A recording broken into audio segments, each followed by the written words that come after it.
എല്ലാവർക്കും നമസ്കാരം. എൻ്റെ പേര് ശരത്. ഞാൻ ഒരു സംഗീതം ഉപാസിക്കുന്ന ഒരാളാണ്. ഒളിമ്പസിൽ ഒരു 10-15 വർഷമായിട്ട് ഉണ്ടെന്ന് വിചാരിക്കുന്നു. അപ്പോൾ ഇന്ന് ജൂൺ 21 ലോക സംഗീത ദിനം. അതോടൊപ്പം തന്നെ ലോക യോഗാ ദിനമായിട്ട് കൂടി ആചരിക്കുന്നൊരു ദിവസമാണ് ജൂൺ 21. അപ്പോൾ എൻ്റെ വിഷയം സംഗീതമായതുകൊണ്ട് അതിനെപ്പറ്റി എനിക്കറിയുന്ന ഒന്ന് രണ്ട് കാര്യങ്ങൾ പറയാമെന്ന് വിചാരിക്കുന്നു. അപ്പോൾ ലോക സംഗീത ദിനം ആദ്യമായിട്ട് ആചരിക്കുന്നത് ഫ്രാൻസിലാണ്. ഫ്രാൻസിലെ സാംസ്കാരിക മന്ത്രിയായിരുന്ന ജാക്ക് ലാങ് ആണ് ആദ്യമായിട്ട് ഇങ്ങനൊരു ദിവസം അവതരിപ്പിച്ചത്. അതുപോലെ പിന്നീടത് ലോകം മുഴുവൻ ഈ ദിവസം സംഗീത ദിനമായിട്ട് ആചരിക്കാൻ തുടങ്ങി. സംഗീതത്തിനെ പറ്റി പറയുകയാണെങ്കിൽ മനുഷ്യരുടെ വികാരങ്ങളും വിചാരങ്ങളും എല്ലാം മറ്റുള്ളവരിലേക്ക് പകരാൻ പറ്റുന്ന ഒരു മാധ്യമമാണ് സംഗീതം. അതോടൊപ്പം ലോകത്തിലൊരു ഒരു ബാരിയറില്ലാത്തൊരു ഭാഷയായിട്ടും കൂടി സംഗീതത്തിനെ നമുക്ക് കണക്കാക്കാൻ പറ്റും. കാരണം സംഗീതം കൊണ്ട് നമുക്ക് ഭാഷയില്ലാതെ ഏത് മനുഷ്യനെയും നമ്മളിലേക്ക് നമുക്ക് സ്വാധീനം ചെലുത്താൻ പറ്റും. ഓക്കെ. അപ്പോൾ അതുപോലെ നമ്മുടെ ഭാരത സംഗീതത്തിൽ 2 വിഭാഗങ്ങളാണ് പൊതുവിലുള്ളത്. ഒന്ന് കർണാടക സംഗീതം, അതുപോലെ ഹിന്ദുസ്ഥാനി സംഗീതം. അപ്പോൾ ഇതിലെ കർണാടക സംഗീതമാണ് ഞാൻ ഫോളോ ചെയ്യുന്നത്. അതുപോലെ പറയുകയാണെങ്കിൽ ഒളിമ്പസിലെ സംഗീതത്തിനെ പറ്റി പറയുകയാണെങ്കിൽ ഇപ്പോൾ എൻ്റെ ഒരു പരിചയം വെച്ചിട്ട് ഞാൻ ഒളിമ്പസിൽ വന്നതിന് ശേഷം നമുക്ക് അധികം പരിചയപ്പെടാൻ കഴിയാത്ത പല വിധം സംഗീത ശൈലികളെ പരിചയപ്പെടാൻ സാധിച്ചിട്ടുണ്ട്.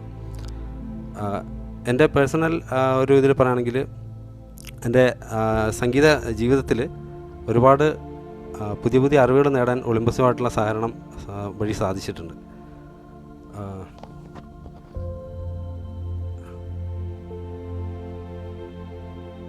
അപ്പോൾ സംഗീത ദിനത്തിൻ്റെ ലക്ഷ്യം എന്ന് പറഞ്ഞാൽ എല്ലാ മനുഷ്യരെയും സംഗീതമായിട്ട് അടുപ്പിക്കുക, എല്ലാ പുതിയ സംഗീതജ്ഞർക്ക് അവസരങ്ങൾ നൽകുക എന്നിവയ്ക്കാണ് ഈ ദിനം കൊണ്ട് ഉദ്ദേശിക്കുന്നത്. ഇപ്പോൾ സംഗീതത്തിലൂടെ ജീവിതത്തിൻ്റെ പല ഘട്ടങ്ങളിലും ഉയർന്ന മേഖലകളിലേക്ക് എത്താൻ സഹായിക്കാൻ വേണ്ടിയിട്ട് പ്രോത്സാഹിപ്പിക്കുന്ന ഒരു ദിവസം കൂടിയാണ് ലോക സംഗീത ദിനം.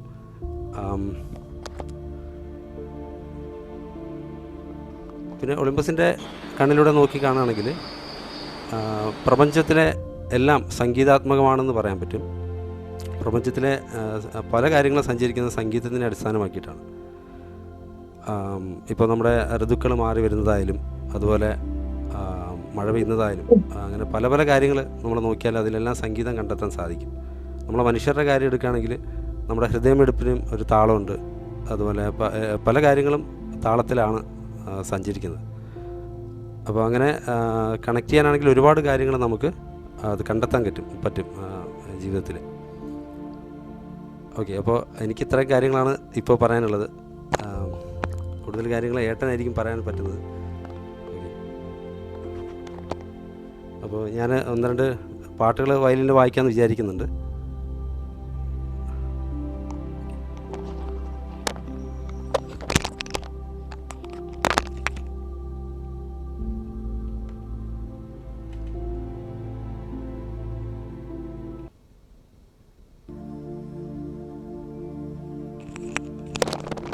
ചേച്ചി ഓഡിയബിളാണോ പാട്? കേൾക്കാം.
കൂടുതൽ വായിക്കണോ?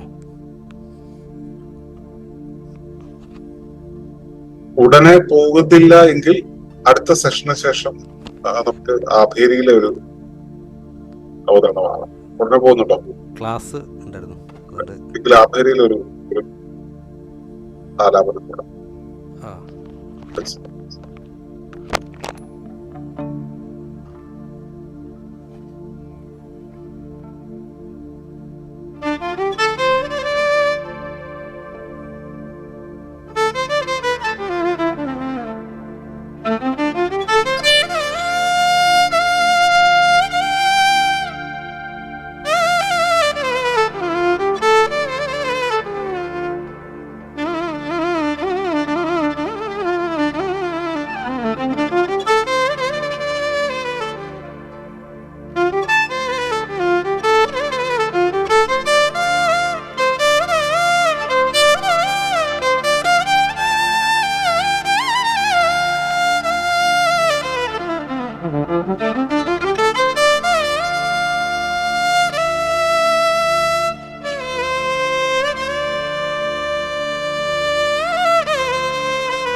എനിക്ക് ശരത് വളരെ വളരെ സന്തോഷം.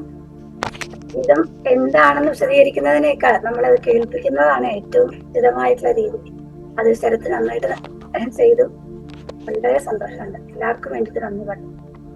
ഇങ്ങനൊരു അവസരം തന്നതിന് എല്ലാവർക്കും ഒളിമ്പസിന് പ്രത്യേകിച്ച് നന്ദി. അപ്പോൾ പിന്നീട് ഒരിക്കൽ കാണാം. Thank you so much. Okay, thank you.